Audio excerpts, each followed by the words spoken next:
I'm Veronica Dudo. Tonight on EWTN News Nightly, frosted friendship would lead President Trump to announce he's ending trade talks with Canada. Legal woes, why ICE is having a tough time finding recruits, and what it's doing to encourage people to join. Financial boost, how much more money Social Security recipients can expect to see each month, plus joyful Jubilee. So it's been a very uplifting pilgrimage for me. It has given me time to reflect and to place Christ in my heart. We'll take you to Rome and show you why the Jubilee pilgrimage for the Equestrian Order of the Holy Sepulchre of Jerusalem was such a moving experience. These stories and more tonight. From EWTN, the Global Catholic Network, this is EWTN News Nightly. Thank you for being with us on the feast of St. Anthony Mary Claret, the founder of the Claretians. Our top story tonight, President Donald Trump says Canada cheated and got caught. It all has to do with tariffs and a controversial new TV ad. Overnight, the president posted online, based on their egregious behavior, all trade negotiations with Canada are hereby terminated. Now, Ontario says it will pull the ad, but only after it airs during the first two games of the World Series, starting tonight. White House correspondent Owen Jensen has the latest. Veronica, good evening to you. Tonight, President Donald Trump ripping Canada over that new TV ad, believing he knows why they're airing it. America's jobs and growth are at stake. This is the spot created by Ontario opposing U.S. tariffs, starring former President Ronald Reagan and an address he delivered back in the 1980s. High tariffs inevitably lead to retaliation by foreign countries and the triggering of fierce trade wars. The Ronald Reagan Presidential Foundation accused Ontario of using selective audio and video, and President Donald Trump, charging Canada fraudulently, took a big buy ad saying that Ronald Reagan did not like tariffs, when actually he loved tariffs for our country and its national security. Canada is trying to illegally influence the United States Supreme Court in one of the most important rulings in the history of our country. On the North Lawn, National Economic Council Director Kevin Hassett told us. Yeah, obviously the President Truth, something that reveals his frustration with the actions and postures of the Canadians through months of negotiations. The ad, paid for by Ontario, not the Canadian federal government. Ontario Premier Doug Ford posting today, Canada and the United States are friends, neighbors, and allies. President Ronald Reagan knew that we are stronger together. And Prime Minister Mark Carney said his government remains ready to talk tariffs in Ottawa before flying off, also telling reporters. And what we can also control, or at least heavily influence, is developing new partnerships and opportunities, including with the economic giants of Asia, which is the focus of this trip. As Americans worry about tariffs and inflation, I asked Kevin Hassett to respond to the newest government numbers. Just simply your assessment of the latest inflation numbers, CPI numbers, 3%. The inflation numbers were fantastic. 48 Bloomberg economists got it wrong. It was the core was down relative to August and down relative to expectation. In his post on Truth Social, President Trump mentioned the U.S. Supreme Court. That's because early next month, the justices will consider the legality of his sweeping tariffs. At the White House, Owen Jensen, EWTN News Nightly. For more on the economy, let's bring in Stephen Cates. He is a bank rate financial analyst. Welcome to the show. Thank you. Now, the latest CPI report showed inflation ticked to 3% in September, marking the highest reading since January. What are the key factors driving this increase, and which categories like housing, energy, or food are putting the most pressure on prices? So energy was a big factor in the increase for headline inflation, which is the average of all the prices categorized. That was one of the major factors. We did see other categories also rising. There was a few things that did go down, though, and I think more importantly, to focus on things like shelter, which actually had one of its smallest increases month over month since 2020. That's a major turning point because it is demonstrating the fact that some of the lower rental prices and the cooling price increases for single-family homes is starting to enter into the CPI data, and that's reflecting a little bit of the reality that we're seeing out there in the real estate market. The Federal Reserve has been targeting a 2% inflation rate for some time. Given that inflation remains above that goal, what options does the Fed realistically have heading into next week's meeting, and do you expect another rate cut? I do expect a rate cut. I expected one before this CPI report. I think this being a little bit cooler than everyone expected really cements the fact that we're likely to get this cut. The Fed's made it clear that they have meaningfully pivoted towards trying to protect the labor market and the economy through rate cuts. And I think that there's really no turning back at this point. I don't think that, despite the fact that we have not gotten any labor data because of the government shutdown, they're likely to pause due to that lack of data. I think they're going to assume that the labor market has not had a miraculous recovery in the last month. Many Americans continue to feel squeezed by the cost of living, even as overall inflation is far below its 2022 peak. How do these new numbers translate to what consumers are experiencing day to day? I think a lot of consumers are still anchored to some of the prices that they remember from a year or even a few years ago. And unfortunately, we're not going to go back to those prices. But it doesn't change the fact that many people feel squeezed and that their budgets are kind of hitting the wall. Ultimately, consumers are feeling the pressure of falling, smaller increases to their wages, but still increases to prices. And that's hurting things. The people who are able to go out and spend the most are the people who are at the top of the income thresholds. And the rest, basically anybody who's in the bottom half of the income threshold, they're feeling increasingly difficult times and increasingly difficult to pay for the things that they need to. Stephen Cates, thanks so much for your insights. My pleasure. U.S. Secretary of State Marco Rubio is in Israel, where one of the key topics of conversation is what happens next in Gaza. To get through all the things that we're trying to achieve is not going to be a linear journey. There's going to be ups and downs and twists and turns. But I think we have a lot of reason for healthy optimism about the progress that's being made.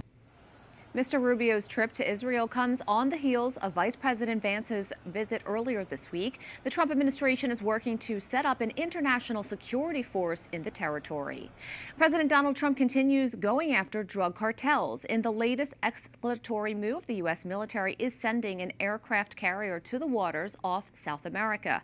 Earlier today, U.S. Secretary of War Pete Hegseth confirmed a new strike on a suspected smuggling boat tied to the Tren de Agua gang, a violent criminal group that organized in a Venezuelan prison. 6 people were killed in that attack, bringing the death count for the strikes that began in early September to at least 43 people. New York Attorney General Letitia James has pleaded not guilty to federal charges in a fraud case tied to mortgage records she signed in 2020. Prosecutors say James made false statements on a loan application to receive favorable terms. Outside the courthouse, James accused President Trump of turning the justice system into a weapon of revenge. 3 years ago, James won a civil fraud case against the president in New York, accusing him of exaggerating his net worth. James's trial date is set for January 26th. While the government shutdown continues, the Immigration and Customs Enforcement is flush with cash for an aggressive recruiting campaign.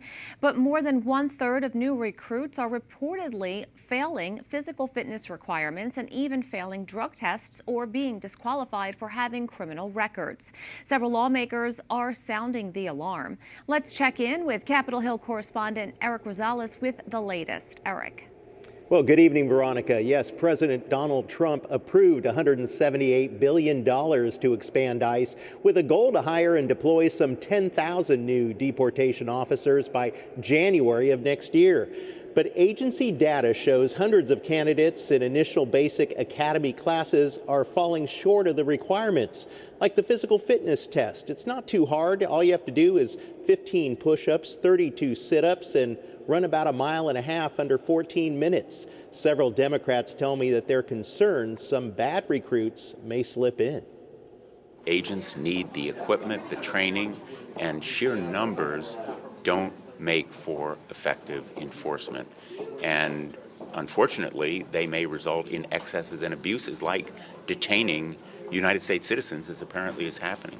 Democratic Senator Dick Durbin wrote Homeland Security Secretary Kristi Noem this week, pointing out how DHS has gutted offices responsible for overseeing ICE officers and ensuring accountability for use of force incidents, and the need for more congressional oversight. Who are these people that she's hiring who wear the uniforms without any name tag, who wear masks as they go into the neighborhoods of Chicago and being paid $50,000 bonuses? You know, there's some cowboys among them. To boost recruitment, Homeland Security is offering a maximum of $50,000 signing bonus and even student loan forgiveness. It also dropped age limit requirements, allowing people as young as 18 to apply to recruits older than 40 years old. I think in a world where we're rightfully trying to increase training requirements and fitness requirements in the DoD, the last thing we should be doing is going in the opposite direction. ICE officials claim the majority of new recruits will be former law enforcement officers who went through strict hiring processes, and the ones being disqualified are candidates going through the initial basic academy classes. Most Republicans say they're not concerned. These are law enforcement jobs, and something that street cops and other law enforcement officials do on a regular basis. It just has to. It's just that ICE has a specialized role to play, but I'm not concerned that somehow they won't be properly trained or incapable of performing their job. And by the way, the training period at the Federal Law Enforcement Training Center in Georgia has also been shrunk from 13 weeks to only 6 weeks. Lawmakers tell me that they are going to be following very closely the actions of the 10,000 new recruits as soon as they hit the streets to see if any congressional action needs to be made. Veronica? Eric, you're also keeping a close eye on the government shutdown. What's the latest on that? I tell you what, I may sound like a broken record. We're in day 24, and unfortunately, there is still no resolution in sight. Most senators aren't even up here on Capitol Hill. It's just us, the media, and they're already back in their states. Now, Democrats continue to say that they will not allow the shutdown to end until Republicans give in to their demands of restoring Medicaid cuts and Obamacare subsidies. However, Republicans, including President Trump, have said that they can negotiate restoring those health cuts only after a vote is made to open the government. President Trump even offered Democrats to come to the White House and have a dinner as some sort of incentive. But Republicans say that the health care should be debated through the normal appropriation process and not done in a backroom deal.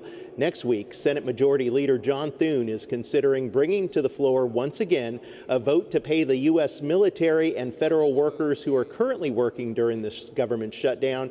But Democrats say that they are going to block it again and vote no if health care cuts are not included. Now, over on the House side, Democratic minority leader, that is, Hakeem Jeffries, does plan to call all Democrats back to D.C. over on the House on Tuesday of next week, attempting to put the pressure on Speaker Mike Johnson to bring back his Republican colleagues. So right now, the stalemate continues. And by the way, many federal employees are set to miss their first full paycheck today. So the pressure on this issue is only going to get stronger as it marches on. Veronica? Thanks, Eric. Starting next year, Social Security recipients will see a small boost in their benefits. Recipients will get a 2.8% increase in payments per month. It's higher than the 2.5% cost of living adjustment beneficiaries received this year. However, it's a lot less than the increases previously given when inflation was spiking during and after the pandemic. The annual adjustment is based on inflation, which has eased after hitting a roughly 4-decade high in 2022. We have a lot more still to come on EWTN News Nightly, a nightly Jubilee. Members of the Equestrian Order of the Holy Sepulchre of Jerusalem are in the Eternal City, why their pilgrimage is having such a profound effect. And as America gets ready for the World Series, we talk to the baseball priest, who he is and how he earned that name.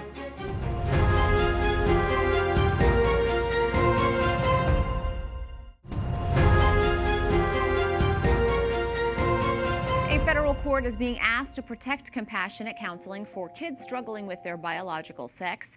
In the case, Catholic Charities versus Whitmer, counselors are challenging a Michigan law that bans them from helping children talk through underlying causes of their discomfort. Instead, they're required to assist the children with gender transition. A ruling in the case is expected in the coming months. Pope Leo approves the beatification of 11 priests martyred under Nazism and communism while recognizing 4 4 new venerables. The Vatican recognized the deaths of 9 Polish Salesian priests killed in Auschwitz and 2 Czech diocesan priests executed by the communist regime in the 1950s as acts of martyrdom in hatred of the faith. The dates for their beatifications have not been released. Pope Leo also recognized 4 new venerables, including a Spanish Cistercian sister and a Spanish Dominican priest, as well as an Italian Carmelite friar and an Italian priest, all known for their holiness and zeal. Today, the Holy Father addressed participants of the meeting of the Majors Superiors of the Society of Jesus, also known as the Jesuits. He encouraged them to discern new ways of living out their mission in today's world. The 10-day meeting started last Friday and includes a reflection, communal discernment, and a Jubilee pilgrimage through the Holy Door. Among the many pilgrims traveling to Rome for the Jubilee of Hope, a special order gathered this week, the Knights and Dames of the Order of the Holy Sepulchre, who support the Christian presence in the Holy Land. EWTN News Vatican journalist Benedict Sedegren spoke with members of the order who journeyed from afar to take part in the celebrations. Since the First Crusade liberated Jerusalem and the Church of the Holy Sepulchre in 1099, the site of Christ's resurrection has been under the care and protection of Christian knights. Their legacy lives on today in the Equestrian Order of the Holy Sepulchre of Jerusalem, which continues to serve the Church and support Christians in the Holy Land. As part of their Jubilee pilgrimage to Rome, the order met with Pope Leo, who thanked them for their mission and urged them to continue their work with determination and faith. We guard, as part of our charism, the ancient church of the Holy Sepulchre, the church where our Lord rose from the dead. And he told us not to just only focus on that spirituality, but to also focus on the needs of the times today, which obviously in the Holy Land, the needs of the Christians are urgent right now. So part of our mission as Knights and Dames of the Holy Sepulchre is to advocate for those Christians and to support them. So the Holy Father reminded us that today more than ever that we need to live up to that charism. Hailing from over 40 countries worldwide, 3,500 knights and dames gathered in the Eternal City to visit papal basilicas and pass through the different holy doors. The pilgrimage offered an opportunity to meet members from around the world, share experiences, and discuss their work to strengthen the Christian presence in the Holy Land. In the normal year, you spend on the time with your Austrian colleagues, and now it becomes an international dimension, and that's the thing I take back to Austria, because we are an international order. We have the same goals for peace in the Holy Land, for help for the Holy Land, and for the Christian in the Holy Land, and that's what we should bring back to our liturgies, to our states, and tell our brothers and sisters who couldn't be with us today. So it's been a very uplifting pilgrimage for me. It has given me time to reflect and to place Christ in my heart. It's given me moments of silence where I have found clarity, and it's given me much inner peace, and I hope to be able to bring back the teachings that we've heard, the homilies and the messages that we've heard during the pilgrimage back to England and to my peers. The pilgrimage concluded with a solemn Mass in St. Peter's Basilica, celebrated by the Grand Master of the Order, Italian Cardinal Fernando Filoni. In nomine Patris et Filii et Spiritus Sancti. The readings and prayers were offered in the various languages of the members who filled the basilica to capacity. 12 years after their last international pilgrimage, the Knights and Dames of the Order described the entire pilgrimage as not only beautiful and unforgettable, but also as a lasting source of hope. I'll share the experiences and the lessons I learned from my fellow Knights and Dames who couldn't make it here to Rome, and also for my family as well. So it was such a great time, and now it's ending. I'll cherish these memories for the rest of my life. This is a time of renewal and a time where we're about to gain the plenary indulgence, the remission of our sins. And I would love to bring that spirit back home to those who are maybe not practicing the faith, who maybe don't understand the faith, that, the Lord is risen, the Lord wants us to be His brothers and sisters, He died for us, and He wants to forgive us our sins. And I would love to bring that back to home, yeah. In Rome, Benedict Sedegren for EWTN News Nightly. Up next on EWTN News Nightly, from baseball diamond to priesthood, Father Burke Masters, known as the baseball priest, shares how God called him to a life of faith and even shares his take on this year's World Series.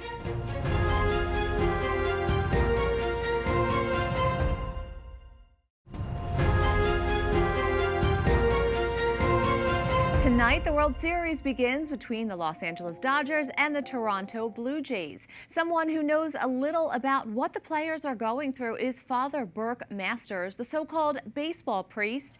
He's been the chaplain for the Chicago Cubs since 2013. That includes their 2016 World Series championship. And Father Burke Masters joins us now. Thank you so much for coming on the show today. You're welcome. Great to be with you, Veronica. So for those who may not know, how did you get the name the baseball priest? So I played college baseball at Mississippi State University and then played briefly in the minor leagues. And that was my dream, to be a Major League Baseball player, but that didn't work out, and God eventually called me to be a priest.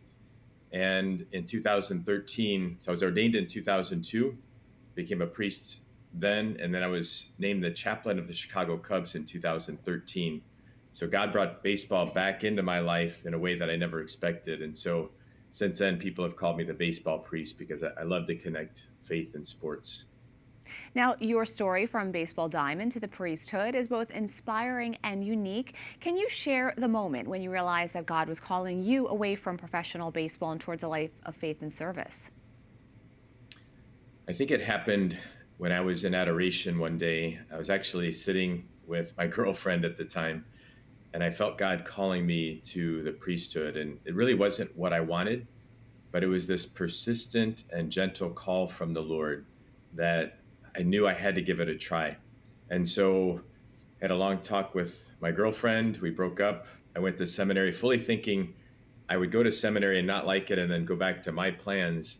And yet when I got to seminary, I just felt this overwhelming peace. And, you know, that's one of the fruits of the Holy Spirit. And I haven't looked back since. I've been a priest now for 23 years and absolutely love what I get to do.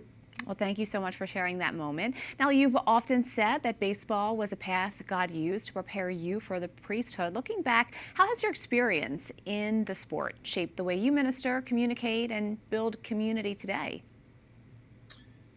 Yeah, so baseball taught me a lot of things, among them discipline, hard work, how to work with people of a lot of different backgrounds. And I find that to be so helpful in my life as a priest, as a vocation director, as a pastor, that I try to invest a lot of time in my spiritual life.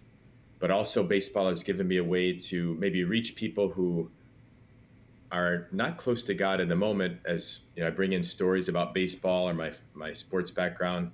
And then it gives me an opening to speak about Jesus and the church. And just been a great gift. Well, talking about baseball, you know a little bit about going to the World Series when you were a chaplain for the Cubs. What was your role during that time, and how do you advise players today? Yeah, so I happened to be the chaplain for the Cubs in 2016, and so I didn't travel with the team. So, you know, my full-time job is as a pastor in the Diocese of Joliet, but I was at all the home games. And one of my big messages to the players then and to the players now would be, just remember your identity, your beloved sons of God. Your identity is not in the sport of baseball. And what I find that helps players do is to relax, to say, yes, this is a big game. Millions of people are watching, but in the end, it's still just a game and life goes on. And before we let you go, have to ask, who's your pick to win this year's World Series? I think if I go with my head, the Dodgers will win. But I love pulling for the underdog. And so my heart is going with the Toronto Blue Jays. And so I'm going to say the Blue Jays in 7. Father Masters, thank you so much. You're welcome. God bless you. Thank you. We thank you for watching tonight. Remember, you can follow us on social media, Facebook, X, and Instagram at EWTN News Nightly. I'm Veronica Dudo. Good night and God bless.